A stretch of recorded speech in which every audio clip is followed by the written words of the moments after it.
Church में आते हैं, चर्च का हिस्सा बनते हैं और चर्च की खिदमत करते हैं, तो एक दिन खुदा आपको भी बुलावा दे देता है, आप भी खादम बन जाते हैं। ये सच है। तो हम खिदमत कर रहे हैं, जो भी कर रहे हैं हम उसमें लगे रहें, छोटी हो बड़ी हो कैसी भी हो। खुदा की खिदमत जो है आप पूरे दिल के साथ, लगन के साथ करें। Hallelujah, hallelujah. कलाम में लिखा बेचारी के साथ नहीं, दिल की खुशी के साथ। इंग्लिश में इसको कहते हैं विलिंग हार्ट। दिल की रजा के साथ हम खिदमत करें। सो आइए जिनके पास खुदा का कलाम है वे सब निकाल सकते हैं। पतरस रसूल का खत, उसका 5वां बाब, उसकी पहली आयत से हम 6वीं आयत तक खुदा के जिंदा कलाम की तिलावत करेंगे।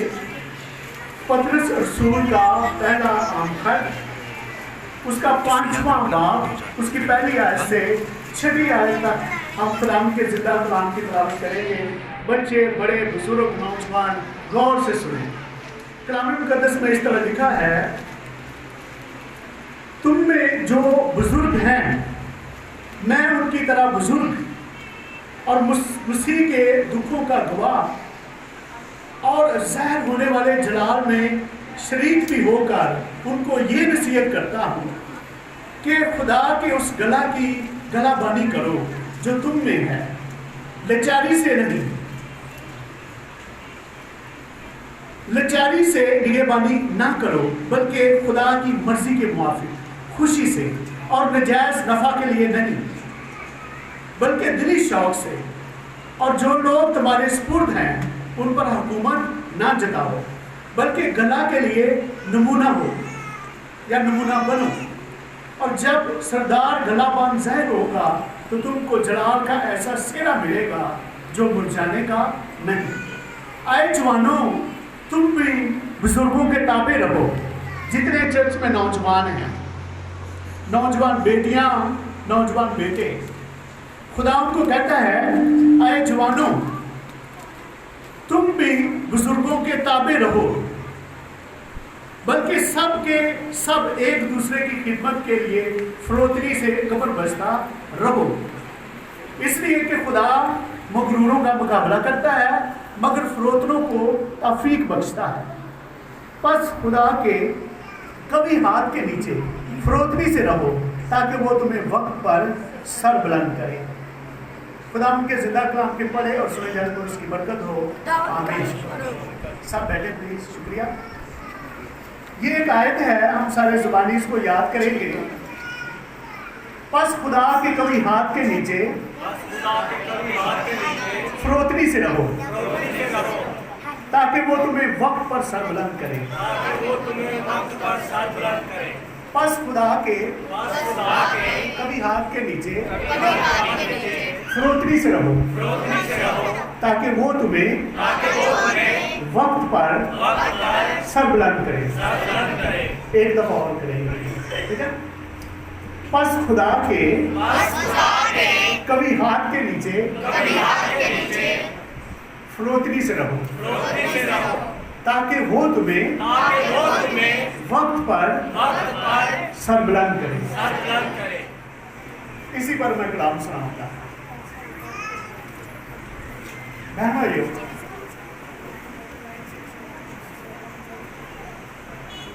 पौलुस पतरस रसूल खत लिखते हुए नसीहत करता है बुजुर्गों को, पास्टरों को, लीडर्स को, नौजवानों को नसीहत करता है। बुजुर्ग जो है या पासवान है, लीडर है, उनको ये कहता है कि अगर आपको खिदमत मिली है, आपके सुपुर्द खिदमत है, आप गला की जिम्मेदारी आपके सुपुर्द है, चर्च की जिम्मेदारी आपके सुपुर्द है, तो 2-3 बातों का ख्याल रखना है। पूरी दिलचस्पी के साथ, पूरे दिल के साथ, दिल की खुशी के साथ उनकी खिदमत करनी है। चर्च पर लोगों पर हुकूमत नहीं जतानी, उन पर हुकूमत नहीं करनी। ये सियासी हुकूमत से रूहानी खिदमत जो होती है वो फर्क होती है। बल्कि लाचारी से भी नहीं करती, चलो हम चले जाइए, हाँ जिम्मेदारी मिली है, ऐसा नहीं, दिली खुशी से, और नजायज नफा के लिए भी नहीं। और नौजवानों को कहा गया है तुम सब के सब जो बुजुर्ग हैं, बड़े हैं, अपनी कमरें कसो, अपनी कमरों को मजबूत रखो। कमर कसने का मतलब है एक्टिव रहना, सरगर्म रहना, और सरगर्म होके तुम बुजुर्गों के, जो चर्च के लीडर हैं, उनकी ताबेदारी करो। कैसे ताबेदारी करनी है? रोकनी से, हलीमी से उनकी ताबेदारी करनी है। नौजवानों ने चर्च में यह काम करना है, अपने लीडर्स के ताबे रहना है और फरोतनी से खिदमत करनी है, और फरोतनी से सारा काम सब अंजाम देना है। हालेलुया। आज जो मैं आपके सामने सुनाने वाला हूं, बस खुदा के कभी हाथ के नीचे, कभी हाथ, खुदा का कभी हाथ, इसको ग्रीक में कहते हैं क्रेटाओस। क्रेटाओस क्या है? ऐसा गालिब हाथ, ऐसा जबरदस्त हाथ, ऐसा ताकतवर हाथ जिसमें महारत है, जो मुहैया करता, जो तख्लीक करता, जो बरकत देता, जो चीजों को बना देता, ये क्रेटाओस। ऐसा हाथ जो हर एक चीज पर काबिज, ऐसा हाथ जिसमें बरकत मिलती, ऐसा हाथ जो संभालता है, ऐसा हाथ जो मुहैया करता है। बस खुदा के कभी हाथ के नीचे। खुदा का हाथ क्या है? कलाम मुकद्दस में लिखा है, हमको खुदा ने, यानी खुदा ने हमको बनाया, हम उसी के हैं, हम उसकी चरागाह की भेड़ें, हम उसके लोग। कलाम मुकद्दस में लिखा है, खुदावंद सब चीजों को संभालता है, खुदावंद सब चीजों को कंट्रोल करता है, खुदावंद सब चीजों को अपनी कुदरत वाले हाथ से, जलाली हाथ से संभालता है। ज़बूर 145 उसकी 15वीं और 16वीं आयत में लिखा है, सबकी आंखें तुझ पर लगी। अक्सर इंसान होते हुए ना, कभी कभी हम अपनी आंखें जो है ना इंसानों पर लगा देते हैं, और जब कुछ मिलता नहीं फिर हम तलब हो जाते हैं। भाइयों, कभी इंसानों पर अपनी आंखें ना लगाएं, कभी आदमियों पर अपनी आंखें ना लगाएं। यहां से आप नाउमीद हो जाएंगे, यहां से आप तलब हो जाएंगे। इंसानों से कभी उम्मीद रखें ही ना। कलाम कहता है, सबकी आंखें तुझ पर लगी हैं, सब तुझे देख रहे हैं कि तू अपनी मुट्ठी खोलता है, अपने हाथों को खोलता है, और हर एक बशर की जरूरत के मुताबिक उनको मुहैया करता है। Hallelujah, hallelujah. उनको मुहैया करता है, उनको देता है। तो अच्छा है हम खुदा के हाथ के नीचे रहे। ये खुदा के हाथ की बरकतें हैं।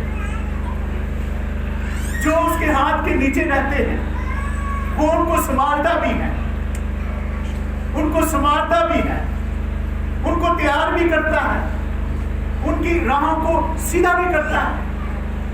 आइए मेरे साथ एक हवाला पढ़े, यूब 4 ज़बूर 37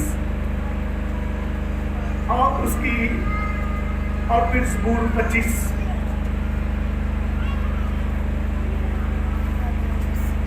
लिखा है, वो हलीमों को इंसाफ की हदायत करेगा, हाँ वो हलीमों को अपनी राह बताएगा। जो फरोतनी से खुदा के हाथ के नीचे रहते हैं, खुदा उनको टीचिंग देगा, खुदा उनको तालीम देगा, खुदा उनकी ट्रेनिंग करेगा, खुदा उनको खतरात से बचाएगा, उनकी रहनुमाई करेगा, उनको हिदायत करेगा। और लिखा है हाँ वो हलीमों को अपनी राह बताएगा।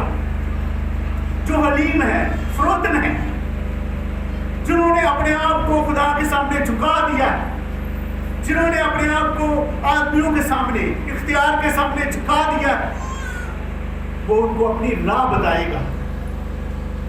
वरना ऐसा भी है, ऐसी राहें भी हैं जो इंसान को सीधी मालूम होती है।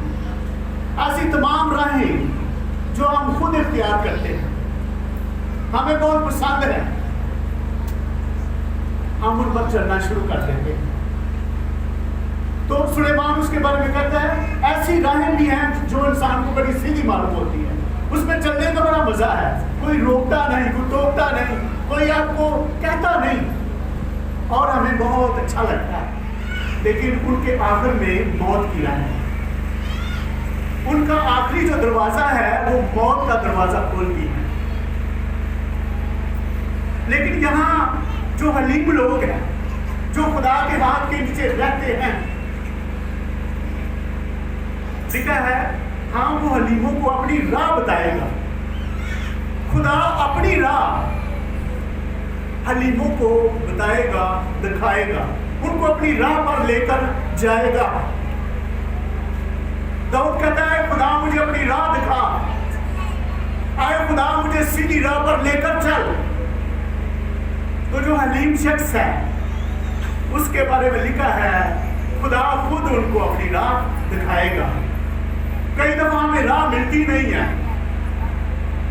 हमें नजर ही नहीं आता हम कहां जाएं, किधर जाएं, हम अपनी राह से भटक जाते हैं। लेकिन जब हम फरोतनी का रवैया अख्तियार करते हैं, जब हम हलीम हो जाते हैं, तो खुदा खुद हमें राह दिखाता है। Hallelujah, hallelujah. खुदा खुद हमें अपनी राह बताता है, यही राह पर चल, ये तेरे लिए है, इसमें तू महफूज रहेगा। कलाम में लिखा है वो पीछे से आपको आवाज देगा, यही राह ठीक है, इसी पर चल। Hallelujah, hallelujah. लेकिन ये सबके लिए नहीं है जो फरोतन है, जिनके मिजाज में फरोतनी है। कई दफा चर्च में आगे लोग फरोतन होते हैं दो कहने के लिए, लेकिन बाद में वैसे के वैसे ही होते हैं। मैं उनकी बात नहीं कर रहा। जो दिल से फरोतन है, जिनके मिजाज के अंदर फरोतनी है, जिनकी शख्सियत के अंदर फरोतनी है, जिनकी गुफ्तगू के अंदर फरोतनी है, हलीमी है, खुदा उनको अपनी राह बताएगा। Hallelujah, hallelujah. उनको अपनी राह पर लेकर चलेगा। आज हमारी क्या सूरत हाल है, हम किस राह पर चल रहे हैं, हम किस तरह जिंदगी गुजार रहे हैं, हम अपने अपने दिलों में सोचें। हलीमी के लिए जो लफ्ज है ग्रीक का वो है टैफनो। टैफनो का जो मतलब है वो ये है जो कुछ भी हो। अब कुछ यहाँ अंग्रेज में बैठे हुए हैं जो इंग्लिश समझते हैं, बैठे हैं कुछ अंग्रेज, कोई है तो मुझे बताए, मैं इंग्लिश में पढ़ देता हूँ उसके लिए। ओके, नहीं तो ठीक है, उर्दू में चाहिए। टैफनो, टैफनो का मतलब ये है जो कुछ भी हो, जो भी जिंदगी में वाकयात हो, जो कुछ हो रहा हो, हालात अपना रुख बदल रहे हो, कमजोरी आ गई हो, जिंदगी में तूफान आ गए हो, बीमारी आ गई हो, मुश्किलात आ गई हो, तो क्या करना है? मुकम्मल तौर पर खुदा पर भरोसा रखना है। ये है हलीमी, ये है टैफनो। सब बोले टैफनो।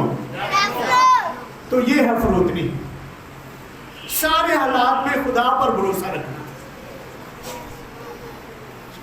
फिर अपनी खुदी को मुस्तरद कर देना, छोड़ देना, और अपनी खाली अनापरस्ती को छोड़ देना, और जिस तरह खुदा की रहनुमाई करे उसी तरह चलना। यह है टैफनो, यह है फरोतनी। कई दफा हम खुदा का काम करते हैं, तरीके हम अपने बनाते हैं। खिदमत हम खुदा की करते हैं, नाम हम खुदा का लेते हैं, दुआएं हम करते हैं, बाइबल भी पढ़ते हैं, लेकिन हम चलते हैं जिस्मानी तरीके से।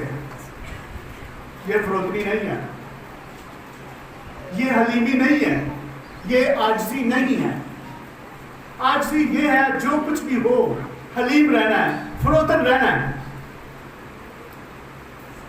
अपने हालात में फरोतन रहना है। कई दफा जब हालात कड़वे हो जाते हैं, मैं आपको अपने बारे में बताता हूँ। हमारा कुछ एजुकेशन का फंड होता है, तो हमने पिछले साल 24 मई को हमने चर्च ने प्रोग्राम बनाया, दुआ की कि हम ज़मीन खरीदेंगे चित्राल में। तो तकरीबन हमारे चर्च ने 10 लाख रुपए दिया, 1 घंटे के अंदर उन्होंने दिया, और वाकया दिया भी। और मेरे पास भी जितने थे ना, 2 लाख, 4, 5 लाख, वो मैंने सारे एजुकेशन का फंड सारा चर्च को दे दिया। और आपको पता है, जब हम अपना सारा कुछ किसी को दे रहे ना, खुदा को दे रहे हैं, थोड़ा सा लगड़ा लगता है। तो क्या ख्याल है मैंने क्या किया होगा, मेरा रवैया किस तरह का होगा? तो मैं आपको बताता हूं, 50 दिन मैं द्वारों से भी रहा, और घुटनों के बाद में रहा। अक्सर हम जंगें हार जाते हैं, लेकिन जब हम घुटनों के बाद आते हैं, हम जंग जीत जाते हैं। हम जंग जीत जाते हैं। मैं भी दुआ कर रहा था, मेरे चर्च में काफी लोग सरगर्म हैं, कपल्स हैं 2-3, कुछ तो 3 बजे उठकर रात को दुआ करते हैं, 3 बजे उठ के दुआ करते हैं, और ऐसे जैसे पूरी कलीसिया को वो बोझ लेते हैं। सब ने मिलकर दुआ की। पास्टर जाहिद इस बात से के गवाह हैं। हमने असम्बली में भी दरख्वास्त की, उन्होंने भी कुछ हमें हदिया दिया। तो हमने कहा जब हम दूसरे साल आएंगे ना, तो खुदा के फजल से हम जमीन या बिल्डिंग ले लेंगे। तो भी इसी साल में खुदा ने, उसी महीने में खुदा ने हमें जमीन दे दी है। तो हमने कोई 22 मरले जमीन खरीदी है चर्च के लिए, 1 कनाल 2 मरले, और तकरीबन सबसे ज्यादा फंड हमने पाकिस्तान से लिया है। पाकिस्तानी चर्चेस ने हमें सबसे ज्यादा फंड दिया है। बाहर से हमें तकरीबन 10% मिला है, और पाकिस्तान से हमें 80% मिला है। लेकिन कैसे? घुटनों के बाद। काफी लोग मुझे कहते पाजी साहब उधर फोन करो, क्या हुआ, ये हुआ। मैं उनको क्या कहता, घुटनों के बाद दुआ करो। हालात जैसे भी हो, सब कुछ चला जाए, खत्म हो जाए, आप घुटनों पर आ जाए, आप ये तजर्बा कर ले। भाइयों, खुदा ने हमें चित्राल चर्च ने एक जमीन का टुकड़ा दिया है ऐसी जगह पर जहां पर चर्च, ये सारा प्रोग्राम खत्म हो गया। चर्च थे वहां पर, लेकिन वहां को गिरा दिया गया और वहां स्कूल बना दिए गए। आपकी दुआओं से, एफजीए चर्चेस की दुआओं से, बहुत सारे लोगों की दुआओं से अब मैंने और आपने वहां पर हिस्ट्री, तारीख रकम कर दी। दोबारा वहां पर जमीन खरीद ली है, और वहां पर खुदा अपना जलाल जाहिर करेगा। मैं अपनी खिदमत के बारे में आपको बताना चाहता हूँ। जिस पॉइंट से मैंने शुरू किया ना, वो आपने याद रखना है। फरोतनी कैसे आती है? हम एजुकेशन में काम करते हैं। मेरा मोमेंट जो है ना, काम गैर कोगो में है। मैं क्लास लोगों में काम करता हूँ। मेरे 2 हॉस्टल हैं, एक लड़कियों का, एक लड़कों का। हम उनको डिसाइपलशिप ट्रेनिंग देते हैं, शागिर्दियत की, उनको स्टे देते हैं, 3 टाइम खाना देते हैं, सारा हम उसकी जिम्मेदारी उनकी उठाते हैं। फिर हम वैलीज में भी जाते हैं, पहाड़ों पर भी जाते हैं। मैं, मेरी बीवी, हमारी टीम, जब हमारे पास टाइम होता है तो ये मेरी खिदमत है। और आप सब जानते हैं मैं तो आपका हिस्सा हूँ। मैं यहाँ से ही गया हूँ, आपके चर्च से ही गया हूँ। मांगे खुदा से, फरोतनी इख्तियार करें, घुटनों के बल आ जाए। नौजवान घुटनों के बल दुआ करें, वो खिदमत करना चाहते हैं, घुटनों के बल दुआ करें। लीडर्स घुटनों के बल दुआ करें। एक मरियम जी का पास्टर है, वो मतलब रुखसत हो गया स्पेन से, चले गए हैं। तो मुझे कहते हो पठाना इधर आ गया। मैं वो 4-5 लाख रुपया लगा के ना अपनी NGO बनाई है। मैंने तो कोई पैसा पूछा नहीं आता, किनू कि जाना है, तू मैंने दस। चूंकि उसकी 60 साल उम्र थी, मैं उन्होंने कहा कि बुरा तो नहीं बनाऊंगे, कहना नहीं। मैंने कहा घुटनों के बाद आप दुआ किया करें, जब थक जाए ना तो लेट जाया करें। कहते ये क्या बात है? मैंने कहा यही बात है। बहन भाइयों, खुदा हमसे ये चाहता है हम फरोतनी इख्तियार करें, हम घुटनों के बाद हो जाएं, हम दुआ करें। जब हम इस तरह की दुआ करते हैं, हमारा इस तरह का दुआ में रवैया होता है, तो आपको पता है खुदा इसको पसंद करता है। और खुदा को ये रवैया बड़ा ही पसंद है, यीशु को ये रवैया बड़ा ही पसंद है। 2 आदमी खिदमत कर रहे थे, सॉरी दुआ कर रहे थे हैकल में। एक फरीसी, एक महसूल लेने वाला। जो फरीसी था वो बड़ा रास्तबाज था, बड़े अच्छे उसने कपड़े पहने हुए थे, और वो ऐसे उसने अपना मुंह ऊपर को उठाया, आए खुदा मैं तेरा शुक्र करता हूँ, आए खुदा मैं तेरा शुक्र करता हूँ, इस महसूल लेने वाले की तरह नहीं, इस गुनहगार शख्स की तरह मैं नहीं। आए खुदा मैं तेरा शुक्र करता हूँ, मैं यकीन देता हूँ। आए खुदा मैं तेरा शुक्र करता हूँ, मैं हफ्ते में 2 रोजे भी रखता हूँ। आए खुदा मैं तेरा शुक्र करता हूँ। यीशु से देख रहा था सारा कुछ, और वो अभी भी हमें देखता है। जब हम चर्च में आते हैं, हमारा एटीट्यूड क्या होता है, हमारा रवैया कैसा होता है। जब हम शख्सी तौर पर अकेले दुआ करते हैं, वो फिर भी हमें देखते हैं, और यीशु मसीह देखते हैं। जब आप खिदमत करते हैं, आप दुआ करते हैं, यीशु मसीह रवैयों पर भी तवज्जो देते हैं। अब महसूल लेने वाला दुआ करता है, उसने ऊपर आंखें ही नहीं उठाई, वो तो ऐसे जमीन पर झुक गया और उसने सजदा किया। आए खुदा मुझ गुनहगार पर रहम कर, आए खुदा मुझ गुनहगार पर रहम कर, आए खुदा मुझ गुनहगार पर रहम कर। उसने सारे नहीं उठाया। और यीशु मसीह ने पता क्या कहा? यीशु मसीह ने कहा ये शख्स रास्तबाज है, ये शख्स रास्तबाज है। जो अपने आप को बड़ा बनाएगा वो छोटा किया जाएगा, और जो अपने आप को हलीम बनाएगा, छोटा का मतलब हलीम बनाना, जो अपने आप को हलीम फरोतन बनाएगा वो बड़ा किया जाएगा। यहां याकूब के खत में लिखा है, खुदावंद के हाथ के नीचे फरोतनी से रहो तो वो तुम्हें सर बुलंद करेगा। सारे लोग सरफराज होना चाहते हैं, सारे लोग कामयाब होना चाहते हैं, सारे लोग बरकत पाना चाहते हैं, सारे लोग अच्छे लेवल पर आना चाहते हैं, लेकिन उसका एक ही तरीका है, फरोतनी, हलीमी, इंकसारी, आजिज़ी। ना सिर्फ दुआ में, अपनी आम लाइफ में भी हम वैसे के वैसे ही रहे।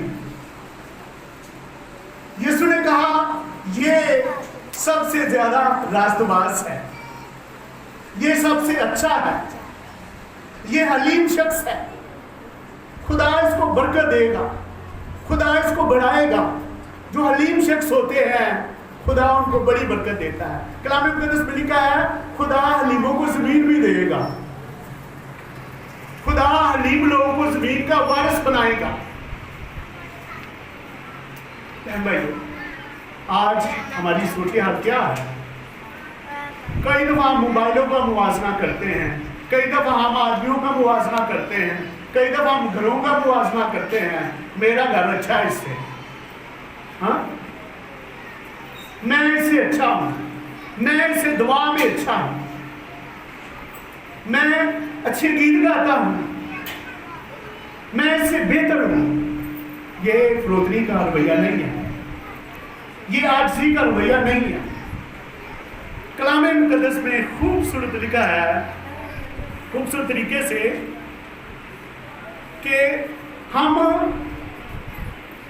दूसरों को अपने से बेहतर समझें, हम दूसरों को अपने से बेहतर समझें और फरोतनी से एक दूसरे के साथ रहें, फरोतनी से एक दूसरे की खिदमत करें।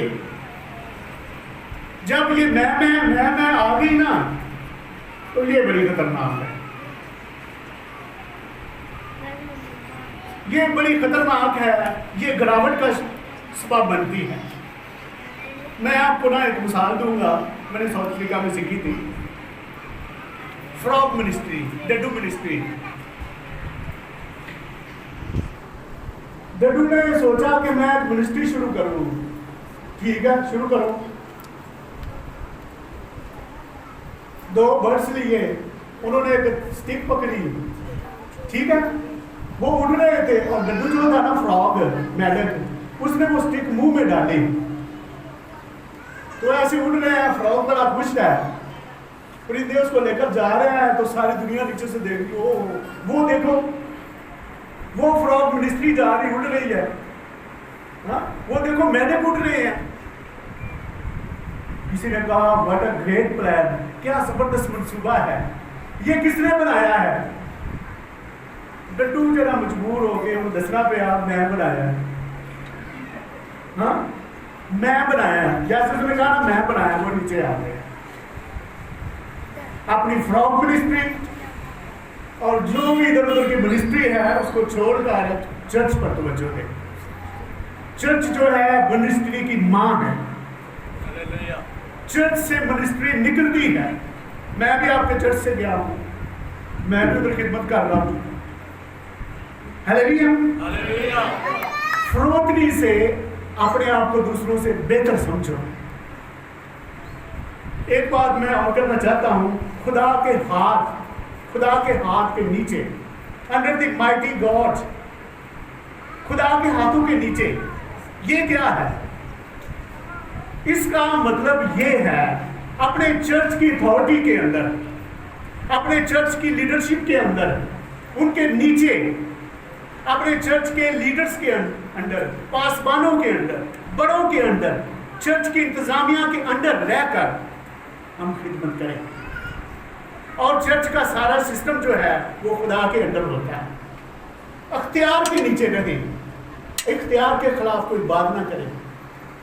बाज़ औक़ात पास्टर साहब हमें खिदमत दे देते, यूथ मिनिस्ट्री की, संडे स्कूल मिनिस्ट्री की, सिस्टर पास्टर भी रख लेते हैं और हम समझना शुरू कर देते हैं ये हमारी मिनिस्ट्री है। मैंने पीछे यूएसए से तकरीबन 7 जो लीडरशिप के जो लेसन है वो लिए हैं। वो लोग समझना शुरू कर देते हैं ये तो अब मेरी मिनिस्ट्री है, वो पास्टर पर हैवी होना शुरू हो जाते हैं, हालांकि पास्टर ने उनको ये मिनिस्ट्री दी है करने के लिए, और वो पास्टर के खिलाफ उठ खड़े होते हैं। मैं कर रहा हूं तो पास्टर बड़ा चल रहा है। जब इस तरह का रवैया हमारे अंदर आ जाता है तो ये फरोतनी नहीं है, ये बागी स्पिरिट है, ये तकब्बर की स्पिरिट है। फरोतनी का उल्ट क्या है? तकब्बर, मगरूरी, घमंड। तो कलाम में लिखा है खुदा मगरूरों का मुकाबला करता है, लेकिन जो आजिज है, फरोतन है, उनको तफीक बख्शता है, उनको फजल बख्शता है। वो खुदा उनको अपने फजल से भर देता है। और फजल एक ऐसी पावर है जो हमें मुश्किलों में खड़ा रखती है, जो मुसीबतों में खड़ा रखती है, जो बीमारियों में हमें कायम रखती है, जो बुरे हालात में हमें कायम रखती है। वो हमें फजल बख्शता है। और किनको बख्शता है? फरोतनों को। आखिरी बात जो इस आयत की है, सॉरी मैं जगरात से हूँ, अभी है तो मैं पंजाबी हूँ, लेकिन उधर इस तरह गर्मी नहीं है जैसे इधर है। बस खुदा के कभी हाथ के नीचे फरोतनी से रहो तो वो तुम्हें वक्त पर सरबुलंद करेगा। खुदा का वक्त है, हम फरोतनी से अपनी जिंदगी गुजारें, हम फरोतनी से ताबेदारी करें, हम फरोतनी से लीडरशिप के अख्तियार में रहें, अथॉरिटी के अख्तियार में रहें, हम फरोतनी से एक दूसरे के अख्तियार में रहें, हम फरोतनी से आजिज़ी से दूसरों को बेहतर समझें, फरीसी की तरह नाम करें। हम फरोतनी से खुदा के हुजूर में जिंदगी गुजारते रहें, चलते रहें, और एक दिन खुदा का वक्त आएगा, वो आपको सरबुलंद कर देगा, वो आपको बरकत दे देगा, वो आपका लेवल बढ़ा देगा, वो आपकी हदों को बढ़ा देगा, वो आपकी सरहदों को बढ़ा देगा, वो आपके रुपए पैसे की ब्लेसिंग को भी बढ़ा देगा, वो आपकी तनख्वाह को भी बढ़ा देगा, वो आपके बिजनेस को भी बढ़ा देगा, वो आपकी फैमिली की बरकतों को भी बढ़ा देगा, वो आपके अंदर ईमान की कुव्वत को भी बढ़ा देगा, आपके रूहानी लेवल को तब्दील कर देगा।